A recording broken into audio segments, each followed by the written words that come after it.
Good morning. Welcome to Somerset County's selected readings for today. My name is Gwen Keebler. Today we're going to be exploring writings from Jane Austen, specifically her book, Pride and Prejudice. Because you've tuned into this, I'm assuming that Jane Austen is one of your favorite novelists, and indeed, she's definitely one of mine. We're going to be having some selected readings from the book. I'm going to show you some pictures, and we're going to explore a little bit of the background of Regency England in which Jane Austen lived. First of all, this book was written between 1796 and 1797, when Jane was only 20 to 21 years of age. It was not the first book published by Jane Austen, however. Sense and Sensibility was published in 1811, long time from 1797, but her book titled First Impressions was first rejected by the publisher. That's what Pride and Prejudice was first called, First Impressions. She got the title Pride and Prejudice from a Fanny Burney book called Cecilia. Fanny Burney was a very famous novelist, romance novelist of her time that Austen read and many young girls read as well. The title was reworked and retitled by Jane Austen, published by Thomas Egerton in 1813. The book had been rejected some years later. Her father had sent it to a publisher, but he rejected it, unfortunately. But by 1813, and the success of Sense and Sensibility, Austen finally had this first book that she wrote, Pride and Prejudice. It was published anonymously at first, it said, by the author of Pride and Prejudice. So no one but her close friends and family members knew that Jane was the author. In fact, her brother Henry's acquaintance had read the book, a gentleman, and he said to Henry, "You must read this book, Henry. It's a wonderful book, wonderful, interesting characters, very funny, very satirical. But," he said, "it's much too clever to have been written by a woman." Well, Henry laughed behind his sleeve at that one because he knew that Jane was the authoress, but she was intent on no one knowing that right then. Elizabeth Bennet is the main character. She's the protagonist, really most like Jane herself. We're told that Jane really loved Elizabeth Bennet because they were so similar in personality. Jane delights in keeping the reader on the edge of their seat to know if the heroine really gets her man. I'm going to show you a picture now because I'm going to read a brief excerpt from the first chapter. I want you to see the chaise and four. This is the conveyance that Mr. Bingley comes into town on. Now, this may not look like too much to us. However, in the day, it was quite the upscale BMW because Mr. Bingley had quite a bit of money. To give you an idea of how much money, to keep one horse at that time was as much as paying a servant a year's wages. So Mr. Bingley had at least 4 horses. He had this very fancy carriage. So he was a very, very well-to-do man. The first line of Pride and Prejudice is a very famous one. I'll read this, and then we're going to read a few pages about Mr. Bingley coming to town. "It is the truth universally acknowledged that a single man in possession of a good fortune must be in want of a wife. However little known the feelings or views of such a man may be on his first entering a neighborhood, this truth is so well fixed in the minds of the surrounding families that he is considered as the rightful property of some one or other of their daughters. 'Oh, my dear Mr. Bennet,' said his lady to him one day, 'have you heard that Netherfield Park is let at last?' Mr. Bennet replied that he had not. 'But it is,' returned she, 'for Mrs. Long has just been there, and she told me all about it.' Mr. Bennet made no answer. 'Do you not want to know who has taken it?' cried his wife impatiently. 'Well, you want to tell me, and I have no objection to hearing it.' This was invitation enough. 'Why, my dear, you must know Mrs. Long says that Netherfield is taken by a young man of large fortune from the north of England, that he came down on Monday in a chaise and four to see the place, and was so much delighted with it that he agreed with Mr. Morris immediately, that he is to take possession before Michaelmas, and some of his servants are to be in the house by the end of next week.' 'What is his name?' 'Bingley.' 'Is he married or single?' 'Oh, single, my dear. To be sure, a single man of a large fortune, 4,000 or 5,000 a year, what a fine thing for our girls.' 'How so? How could it affect them?' 'My dear Mr. Bennet,' replied his wife, 'how can you be so tiresome? You must know that I am thinking of his marrying one of them.' 'Is that his design in settling here?' he said. 'Design? Nonsense! How can you talk so? But it's very likely that he may fall in love with one of them, and therefore you must visit him as soon as he comes.' I see no occasion for that. Even the girls may go, or you may send them by themselves, which perhaps would be still better, for you are as handsome as any of them. Mr. Bingley might like you the best of the part. Oh, my dear, you flatter me. I certainly have had my share of beauty, but I do not pretend to be anything extraordinary now. When a woman has 5 grown-up daughters, she ought to give over thinking of her own beauty. In such cases, a woman has not often so much beauty as to think of. But, my dear, you must indeed go and see Mr. Bingley when he comes into the neighborhood. It is more than I can engage for, I assure you. But consider your daughters. Only think what an establishment it would be for one of them. Sir William and Lady Lucas are determined to go merely on that account.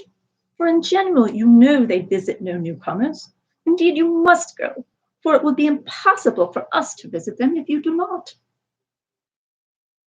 You are over-scrupulous, surely. I dare say Mr. Bingley will be very glad to see you, and I will send a few lines by you to assure him of my hearty consent to his marrying whichever he chooses of the girls, though I must throw in a good word for my little Lizzie. I desire you will do no such thing. Lizzie is not a bit better than the others, and I'm sure she is not half so handsome as Jane, or half so well-humoured as Lydia, but you are always giving her the preference. They have none of them so much to recommend them, replied he. They are all silly and ignorant like the other girls, but Lizzie has something more of quickness than her sisters. Mr. Bennet, how can you abuse your own children in such a way? You take delight in vexing me. You have no compassion on my poor nerves. You mistake me, my dear. I have a high respect for your nerves. They are my old friends. I have heard you mention with consideration these 20 years at least. Ah, but you do not know what I suffer. But I hope you will get over it and live to see many young men of 4,000 a year come into our neighborhood. It will be no use to us if 20 such should come, since you will not visit them. Depend upon it, my dear, that when there are 20, I will visit them all. Mr. Bennet was so odd a mixture of quick parts, sarcastic humor, reserve, and caprice, that the experience of 23 years had been insufficient to make his wife understand his character. Her mind was less difficult to develop. She was a woman of mean understanding, little information, and uncertain temper. When she was discontented, she fancied herself nervous. The business of her life was to get her daughters married. Its solace was visiting and news. Just to give you a point of reference for this, why Mrs. Bennet was so desirous of having her daughters married. Well, Longbourn, which is the family residence and the family estate, was entailed, which meant that it had to be inherited by a male member of the family. Now, the Bennets were, I would say, perhaps unfortunate enough to have 5 daughters, so they had to get them married. They had no real inheritance of their own. They had a small dowry, but the father was not rich. And so for this reason, Mrs. Bennet was very desirous of having the daughters married and married well, because they would not really be taken care of after Mr. Bennet died. The idea of this is called primogeniture, which means it passes to the firstborn, but it has to be the firstborn son. This was not abolished in the United Kingdom until 1925. So if you've seen Downton Abbey, which probably many of you have, this is the other reason why the daughters could not inherit property, because of the English law. Okay, we move on.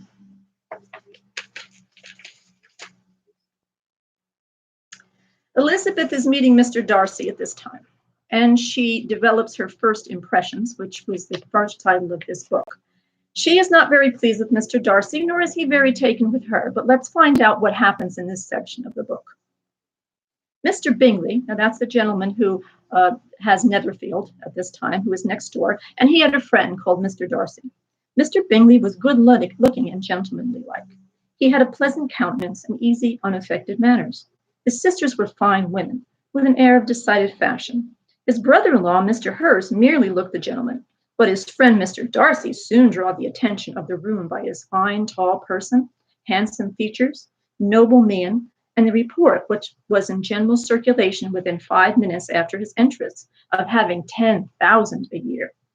The gentleman pronounced him to be a fine figure of a man. The ladies declared he was much handsomer than Mr. Bingley, and he was looked at with great admiration for about half the evening, till his manners gave a disgust which turned the tide of his popularity. for he was discovered to be proud, to be above his company, and above being pleased, and not all his large estate in Derbyshire could save him from having the most forbidding, disagreeable countenance, and being unworthy to be compared with his friend. Mr. Bingley had soon made himself acquainted with all the principal people in the room. He was lively and unreserved, danced about every dance, was angry that the ball closed so early, and talked of giving one himself at Netherfield. Such amiable qualities must speak for themselves. What a contrast between him and his friend. Mr. Darcy danced only once with Mrs. Hurst and once with Miss Bingley, declined being introduced to any other lady, and spent the rest of the evening in walking about the room, speaking occasionally to one of his own party. His character was decided. He was the proudest, most disagreeable man in the world, and everybody hoped that he would never come there again. Amongst the most violent against him was Mrs. Bennet, whose dislike of his general behavior was sharpened into particular resentment by his having slighted one of her daughters. Elizabeth Bennet had been obliged by this scarce gentleman to sit down for 2 dances, and during part of that time Mr. Darcy had been standing near enough for her to overhear a conversation between him and Mr. Bingley, who came for the dance for a few minutes to press his friend to join. "Come, Darcy," said he, "I must have you dance. I hate to see you standing about by yourself in this stupid manner. You had much better dance." "I certainly shall not. You know I detest it unless I am particularly acquainted with my partner. At such an assembly as this, it would be insupportable. Your sisters are engaged, and there is not another woman in the room who would not be a punishment for me to stand up with." "I would not be so fastidious as you are," cried Bingley. "For a kingdom, upon my honour, I've never met with so many pleasant girls in my life as I have this evening, and there are several of them who are uncommonly pretty." "You are dancing with the only handsome girl in the room," said Mr. Darcy, looking at the eldest Miss Bennet. "Oh, she is the most beautiful creature I ever beheld. But there is one of her sisters sitting down just behind you, who is very pretty, and I dare say very agreeable. Do let me ask my partner to introduce you." "Which do you mean?" Turning around, he looked for a moment at Elizabeth, till catching her eye, he withdrew his own and coldly said, "Oh, she is tolerable, but not handsome enough to tempt me, and I am in no humor at present to give consequence to young ladies who are slighted by other men. You had better return to your partner and enjoy her smiles, for you are wasting your time with me." Mr. Bingley followed his advice. Mr. Darcy walked off, and Elizabeth remained with no very cordial feelings toward him. She told the story, however, with great spirit among her friends, for she had a lively, playful disposition, which delighted in anything ridiculous. The evening together passed off pleasantly to the whole family. Mrs. Bennet had seen her eldest daughter much admired by the Netherfield party. Mr. Bingley had danced with her twice, and she had been distinguished by her sisters. Jane was as much gratified by this as her mother could be, though in a quieter way. Elizabeth felt Jane's pleasure. Mary had heard herself mentioned to Miss Bingley as the most accomplished girl in the neighborhood. They found Mr. Bennet still up when they returned home. With a book, he was there regardless of time, and on the present occasion he had a good deal of curiosity as to the event of the evening, which had raised such splendid expectations. He had rather hoped that all his wife's views on the stranger would be disappointed, but he soon found that he had a very different story to hear. "Oh, my dear Mr. Bennet," she entered the room, "we had a most delightful evening, a most excellent ball. I wish you'd been there. Jane so admired, nothing could be like it. Everybody said how well she looks, and Mr. Bingley thought her quite beautiful, and danced with her twice. Only think of that, my dear. He actually danced with her twice, and she was the only creature in the room that he asked a second time. First of all, he asked Miss Lucas. I was so vexed to see him stand up with her, but however, he did not admire her at all. Indeed, nobody can, you know. He seemed quite struck with Jane as she was going down the dance. So he inquired who she was, got introduced, and asked her for 2 next. Then, the third 2 he danced with Miss King, and the 4th was Maria Lucas, and the 5th with Jane again, and the 6th with Lizzie. If he had had compassion for me," cried her husband impatiently, "he would have not danced half so much. For God's sake, say no more of his partners. Oh, that he had sprained his ankle on the first dance." "Oh, my dear," continued Mrs. Bennet, "I am quite delighted with him. He is so excessively handsome, and his sisters are charming women. I never in my life saw anything more elegant than their dresses. I dare say the lace upon Mrs. Hurst's gown. Oh, here she was interrupted again. Mr. Bennet protested against any description of finery. She was therefore obliged to seek another branch of the subject, and related with much bitterness of spirit and some exaggeration the shocking rudeness of Mr. Darcy. Well, I can assure you, she added, that Lizzie does not lose much by not suiting his fancy, for he is the most disagreeable, horrid man, not at all worth pleasing, so high and so conceited that there is no enduring him. He walked here and he walked there, fancying himself so very great, not handsome enough to dance with. Oh, wish you had been there, my dear, to have given him one of your set downs. I quite detest the man.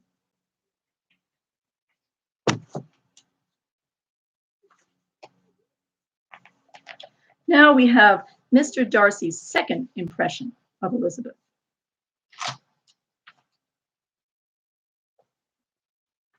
Occupied in observing Mr. Bingley's attention to her sister, Elizabeth was far from suspecting that she was herself becoming an object of some interest in the eyes of his friend Mr. Darcy. He had first scarcely noticed her to be pretty. He had looked at her without admiration at the ball, and when they next met, he looked at her only to criticize. But so sooner had he made it clear to himself and his friends that she had hardly a good feature in her face, that he began to find it was rendered uncommonly intelligent by the beautiful expression of her dark eyes. To this discovery succeeded some others equally mortifying. Though he had detected with a critical eye more than one failure of perfect symmetry in her form, he was forced to acknowledge her figure to be light and pleasing, in spite of his asserting that her manners were not those of the fashionable world. He was caught in their easy playfulness. Of this she was perfectly unaware. To her, he himself attended to her conversation with others. His doing so drew her notice. It was at Sir William Lucas's where a large party was assembled. What does Mr. Darcy mean, says she to Charlotte, by listening to my conversation with Colonel Forster? That is a question only Mr. Darcy can answer. But if he does it any more, I shall certainly let him know that I see what he is about. He has a very satirical eye, and if I do not begin by being impertinent myself, I shall soon grow afraid of him. On his approaching them soon afterwards, though without seeming to have any intention of speaking, Miss Lucas defied her friend to mention such a subject to him, which immediately provoking Elizabeth to do it, she turned to him and said, Do you not think, Mr. Darcy, that I expressed myself uncommonly well just now, when I was teasing Colonel Forster to give us a ball at Meryton? Ah, with great energy, but it is a subject which always makes a lady energetic. You are severe on us. It will be her turn soon to be teased, said Miss Lucas. I'm going to open the instrument, Eliza, and you know what follows. Here we see Elizabeth having another impression of Mr. Darcy, but her impressions really have not changed. She thinks he is satirical, she thinks he is sarcastic, and she does not like him. However, we have another page to read here where Darcy asks Elizabeth to dance. Mrs. Hurst sang with her sister, and while they were thus employed, Elizabeth could not help observing as she turned over some music books that lay on the instrument, how frequently Mr. Darcy's eyes were fixed on her. She hardly knew how to suppose that she could be an object of admiration to so great a man, and yet he should look at her because he disliked her was still more strange. She could only imagine, however, at last that she drew his notice because there was something about her more wrong and reprehensible, according to his ideas of right, than in any other person. The supposition did not pain her. She liked him too little to care for his approbation. After playing some Italian songs, Miss Bingley varied the charm by a lively Scottish air, and soon afterwards Mr. Darcy, drawing near to Elizabeth and to her, do you not feel a great inclination, Miss Bennet, to seize such an opportunity as dancing a reel? She smiled, but made no answer. He repeated the question with some surprise at her silence.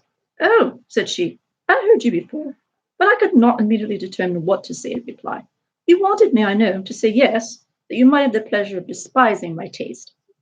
But I always delight in overthrowing those kind of schemes, and cheating a person of their premeditated contempt. I've therefore made up my mind to tell you that I do not want to dance a reel at all.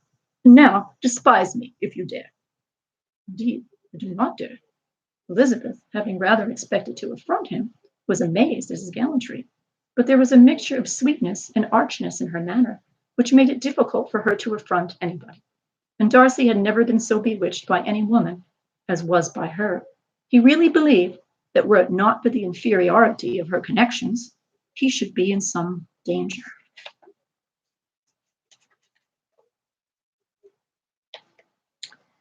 We have a completely different scene right now.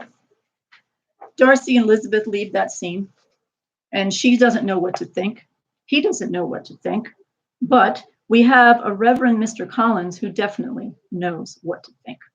Now, Mr. Collins was a distant cousin of Mr. Bennet, Elizabeth's father. He was set to inherit Longbourn, to inherit the whole estate, because he was the distant male relative.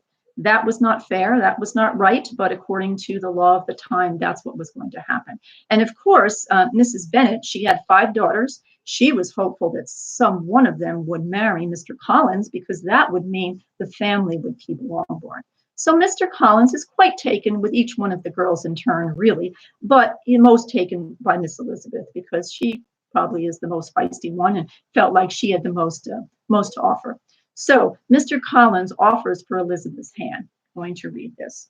I'm going to show you a picture of that first. These are illustrations by a gentleman named C.M. Brock. He did these in the late 1800s with an edition of Pride and Prejudice. The next day opened a new scene at Longbourn. Mr. Collins made his declaration in form, having resolved to do without loss of time, as his leave of absence extended only to the following Saturday, and having no feelings of diffidence to make it distressing to himself even at the moment. He set about it in a very orderly manner, with all the observances which he supposed a regular part of the business.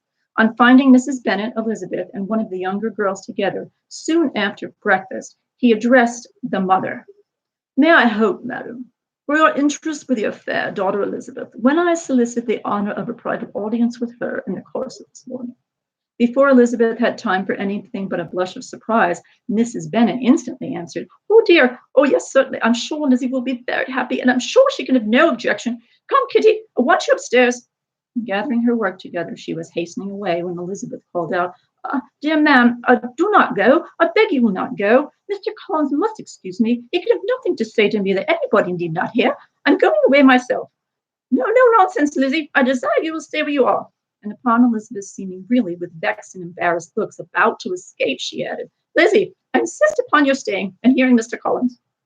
Elizabeth would not oppose such an injunction, and a moment's consideration making her sensible that it would be wisest to get over as soon as possible and as quietly as possible, sat down again and tried to conceal in incessant employment the feelings which were divided between distress and diversion.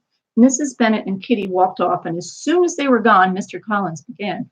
"Believe me, my dear Miss Elizabeth, that your modesty is so far from doing you any disservice, rather adds to your other perfections. You should have been less amiable in my eyes, and had there not been this little unwillingness. But allow me to assure you that I have your respected mother's permission for this address.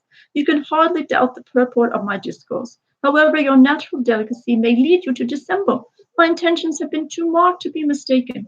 Almost as soon as I entered the house, I singled you out as the companion of my future life.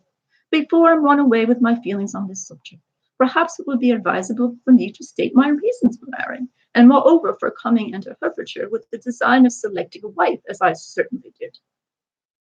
My reasons for marrying are, first, that I think it the right thing for every clergyman in easy circumstances like myself to set the example of matrimony in his parish.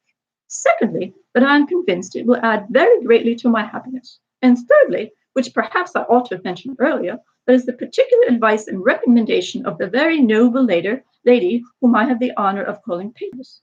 Twice has she condescended to give me her opinion, unasked too, on this subject, and it was but the very Saturday night before I left Hunsford. Mrs. Jenkins was arranging Miss de Bourgh's footstool, that she said, "Mr. Collins, you must marry a clergyman like you must marry. Choose properly, choose a gentlewoman for my sake and for your own. Let her be active, useful sort of person, not brought up high, but able to make a small income in so good a way. This is my advice."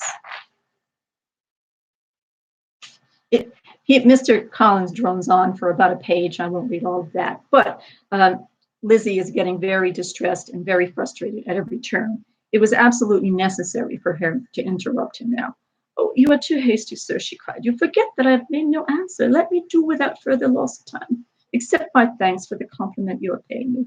I am very sensible of the honor of your proposals, but it is impossible for me to do likewise than decline."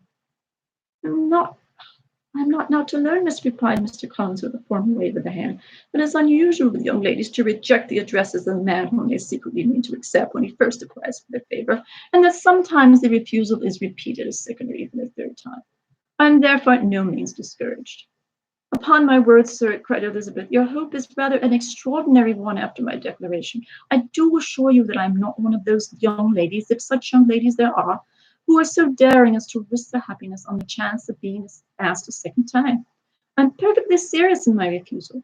You could not make me happy, and I am convinced that I am the last woman in the world who could make you happy. Nay, were your friend Lady Catherine to know me, I am persuaded she would find me in every respect ill qualified for the situation." "Oh, well, it's certain that Lady Catherine should think so," said Mr. Collins very gravely. "But I cannot imagine that her ladyship would at all disapprove of you, and you may be certain that when I have the honor of seeing her again, I shall speak in the highest terms of your modesty, economy, and other amiable qualifications. Indeed, Mr. Collins, I pray all praise of me would be unnecessary. You must give me leave to judge for myself, and pay me the compliment of believing what I say." So in the end, she refuses Mr. Collins. And then I'm going to show you the scene between Mr. and Mrs. Bennet as they discuss that refused proposal. Mrs. Bennet talked to Elizabeth again and again, coaxed and threatened her by turns. She endeavored to secure Jane in her interests, but Jane with all possible mildness declined interfering. And Elizabeth, sometimes with real earnestness and sometimes with playful gaiety, replied to her attacks. Though her manner varied, however, her determination never did. And sometime later, about a day later, Mrs. Bennet says, "Ah, here she comes," continued Mrs. Bennet, "looking as unconcerned as may be, and caring no more for us than if we were at York, provided she can have her own way. But I tell you what, Miss Lizzie, if you take it to your head to go on refusing every offer of marriage in this way, you'll never get a husband at all. And I'm sure I do not know who is to maintain you, and your father is dead.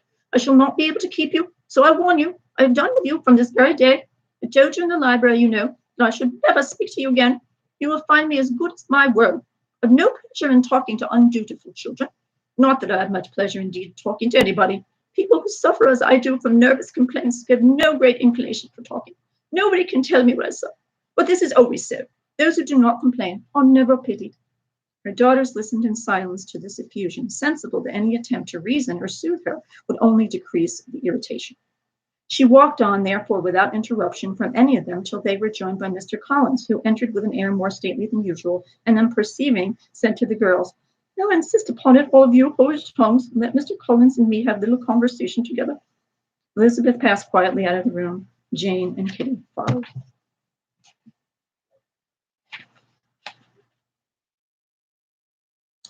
Mr. Collins, whose inquiries after herself and all her family were very minute, and then by little curiosity satisfied himself by walking to the window and pretended not to hear. Mrs. Bennet thus began the projected conversation. "Oh, Mr. Collins, my dear madam," cried he, "let us be forever silent on this point." He presently continued in a voice that marked his displeasure. "To resent the behavior of your daughter, resignation to inevitable evils, is the duty of us all, and the particular duty of a young man who has been so fortunate as I have been in early preferment, and I trust I am resigned."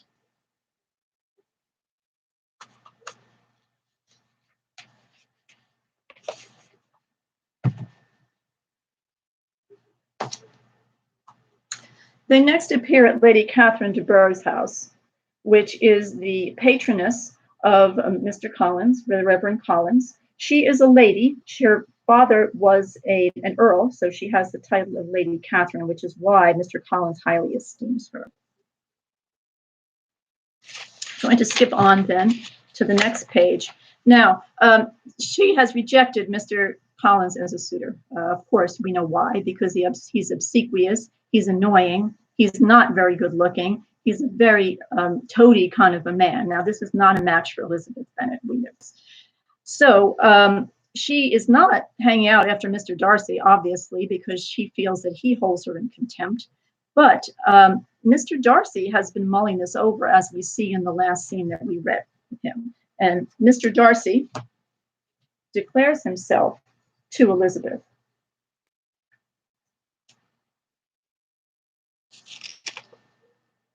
And he begins by saying, he enters the room where Elizabeth is standing. He says, "In vain have I struggled. It will not do. My feelings will not be repressed.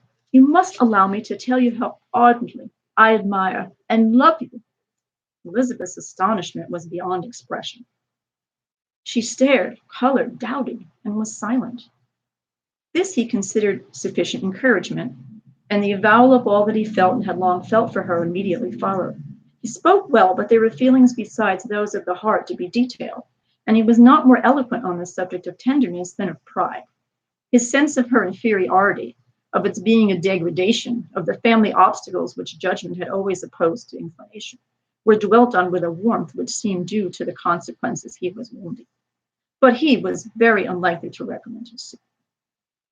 In spite of her deeply rooted dislike, she could not be insensible to the compliment of such a man's affection, and though her intentions did not vary for an instant, she was at first sorry for the pain he was to receive, till, aroused by resentment by his subsequent language, she lost all compassion and anger. She tried, however, to compose herself, to answer him with patience when he should have done. He concluded with representing to her the strength of that attachment, which, in spite of all his endeavors, he had found impossible to conquer, and with expressing his hope that it would now be rewarded by her acceptance of his hand. As he said this, she could easily see that he had no doubt of a favorable answer. He spoke of apprehension and anxiety, but his countenance expressed real security. Such a circumstance could only exasperate farther, and when he ceased, the color rose in her cheeks as she said, "In such cases as this, it is, I believe, the established mode to express a sense of obligation for the sentiments avowed, however unequally they may be returned. It is natural that the obligation should be felt, and if I could feel gratitude, would now thank you, but I cannot. I have never desired your good opinion, and you have certainly bestowed it most unwillingly. I am sorry to have occasioned pain to anyone. It has been most unconsciously done, however, and I hope would be of short duration. The feelings which you tell me have long prevented me the acknowledgement of your regard, can have little difficulty in overcoming it after that explanation." Mr. Darcy, who was leaning against the mantelpiece with his eyes fixed in her face, seemed to catch her words with no less resentment than surprise. His complexion became pale with anger, and the disturbance of his mind was visible in every feature. He was struggling for the appearance of composure, and would not open his lips till he believed himself to have attained it. The pause was to Elizabeth's feelings dreadful. At length, in a voice of forced calmness, he said, "This is the reply which I am to have the honor of expecting. You might perhaps wish to be informed why, with so little endeavor at civility, I am thus rejected, but it is of small importance." "I might as well inquire," replied she, "why was so evident a design of offending and insulting me? You choose to tell me you liked me against your will, against your reason, and even against your character. Was not this some excuse for incivility? If I was uncivil? But I have no other provocations. You know I have. Had not my own feelings decided against you, had they been indifferent, or had they even been favorable, do you think that any consideration would tempt me to accept the man who has been the means of ruining, perhaps forever, the happiness of my most beloved sister?" As she pronounced these words, Mr. Darcy changed color, but the emotion was short, and he listened without attempting to interrupt her while she continued. "I have every reason in the world to think ill of you. No motive can excuse the unjust and ungenerous part you acted. You dare not, you cannot deny that you have been the principal, if not the only means of dividing them from each other, of exposing one of the censure of the world for caprice and instability, the other to its derision for disappointed hopes, and involving them both in the misery of the acutest kind." You see, Dorothy was guilty of separating Mr. Bingley and Jane, her older sister, because he felt that the family connection was a bad one. He obviously did not like Mrs. Bennet, did not think favorably of the whole family, and so he wanted to distance them. And so Jane's heart had been broken. Mr. Bingley was sad, and everybody was unhappy about that. So this is one of the main reasons. Darcy has something again.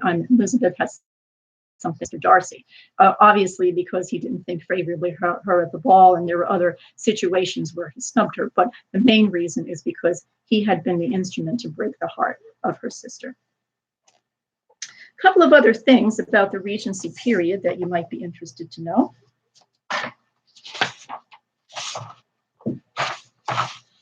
The reoccurring themes in Pride and Prejudice, of course, are love, courtship, and marriage.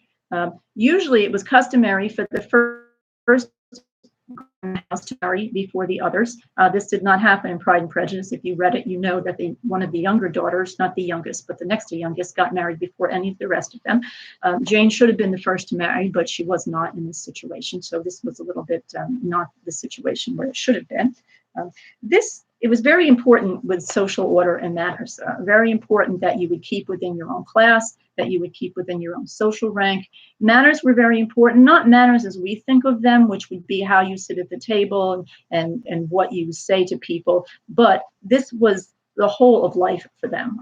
The manners were very important. And Mr. Darcy, in spite of the fact that he had a lot of money and a lot of property, was not really a well-mannered man, because he was disdainful of people. He didn't like certain people. He favored certain people and pushed others aside.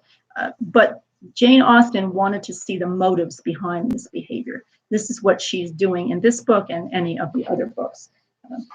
Bingley exhibited nice manners, and he indeed was what you see was what you get. He was a very nice, a very sweet man, a very kind man. So he was immediately liked, whereas Mr. Darcy, you had to really delve beneath the surface to see what he was like. And Elizabeth gets an opportunity to delve beneath the surface. I'm going to read you a short excerpt. This is the last one we're going to read. She's at Pemberley, which is the home that Mr. Darcy owns, and she happens on it kind of by chance. She's with her aunt and uncle on a little bit of a vacation, a holiday they would call it, and she happens on their house. And it was very customary for people of the time, if they had large houses, to invite people in and to enable them to see the house if the master of the house weren't home. And this is the impression that she gets of this house. I'm going to give you a picture of this. Now, this is what they think Jane Austen took Pemberley after. This is called Chatsworth. It's the home of the Duke of Devonshire, and it's still open today. You can tour it if you go to England. It's a very lovely, very large home, obviously, but this is one of the places that Jane Austen visited, and so she would have had the opportunity to use this as what Pemberley would look like.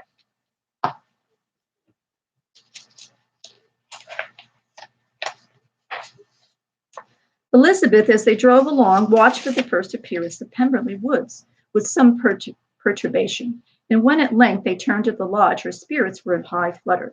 The park was very large and contained a great variety of ground. They entered it in one of the lowest points and drove for some time through a beautiful wood stretching over a large extent. They descended the hill, crossed the bridge, and drove to the door. And while examining the nearer aspect of the house, all her apprehensions of meeting the owner returned. She dreaded lest the chambermaid had been mistaken. But they were admitted to the hall, and they waited for the housekeeper. The housekeeper came, a respectable-looking elderly woman, much less fine and more civil than she had any notion of finding her. They followed her into the dining parlor. It was large, well-proportioned, handsomely fitted up. Elizabeth, after slightly surveying it, went to a window to enjoy its prospect. And of this place, thought she, I might have been mistress. With these rooms, I might now have been familiarly acquainted. Instead of viewing them as a stranger, I might have rejoiced in them as my own, and welcomed them as visitors as my uncle and aunt. But no, recollecting herself, that would never be. My uncle and aunt would have been lost to me. I should not have been allowed to invite them. That was a lucky recollection. It saved her from something like regret. She longed to inquire of the housekeeper whether her master was really absent, but had not the courage for it. Mrs. Reynolds is the housekeeper, and this is what she says. And this, Mrs. Reynolds, pointing to another of the miniatures, is my master, and very like him. It was drawn to the same time as the other, about 8 years ago. I've heard much of your master's fine person, said Mrs. Gardiner. This is Elizabeth's aunt, looking at the picture. It is a handsome face, but Lizzie, can you tell us whether it is like or not? Does that young lady know Mr. Darcy? Elizabeth colored and said, "Oh, a little." "And do you not think him a very handsome gentleman, Anne?" Yes, very handsome." "I'm sure I know none so handsome, but in the gallery upstairs you will see a finer, larger picture of him than this. This room was my late master's favorite room, and these miniatures are just as they used to be then. He was very fond of them."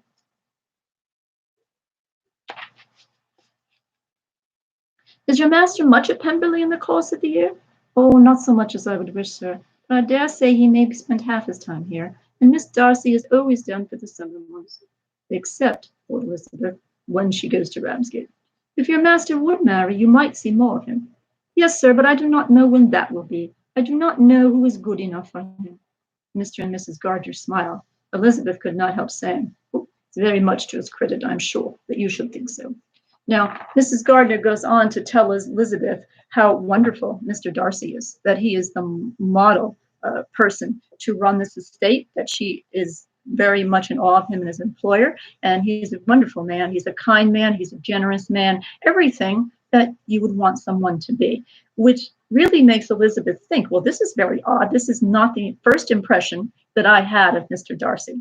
Now, you'll have to read the rest of the book, perhaps you have, to find out what happens in the end. I hope you will be delightfully surprised at what happens in the end. Jane Austen was only paid about £110 for that book. Now, that's about $12,000 in today's money. She only made about £600 in her whole lifetime, which is about $50,000 today. Can you imagine? With all the books, all the movies, everything that's been made, she would be a multi-millionaire, should she be alive today. She wasn't really well known or celebrated in her lifetime. As I mentioned before, she didn't want the recognition. That day, women didn't write books. It was not really done. And so she was not looking for the recognition. She was just happy with this little bit of money that she had. Her brother Henry, after she died, kept her writing and her memory alive. And speaking of keeping her alive, the date of her death is July 1817, but this is a copy of currency from current Great Britain. If you go there now, you might get a 10-pound note that has Jane Austen's picture on it. First time they ever put a woman literary person on the currency, but they were celebrating the date of her death. So Jane Austen, in her lifetime, didn't have much notoriety, but she certainly has the notoriety today. Even at her a little bit after she passed away, Sir Walter Scott, who was a great Scottish poet and novelist, said of Jane Austen, "It's her supple prose, her subtle irony." Jane Austen had, quote, "the exquisite touch which renders ordinary, commonplace things and characters interesting from the truth of the description and sentiment." I hope you've enjoyed this reading of Jane Austen's Pride and Prejudice. If you have some comments, please share them. There is a comment at the end of here. There's a survey. And be sure to join us next week for our next reading from our library staff.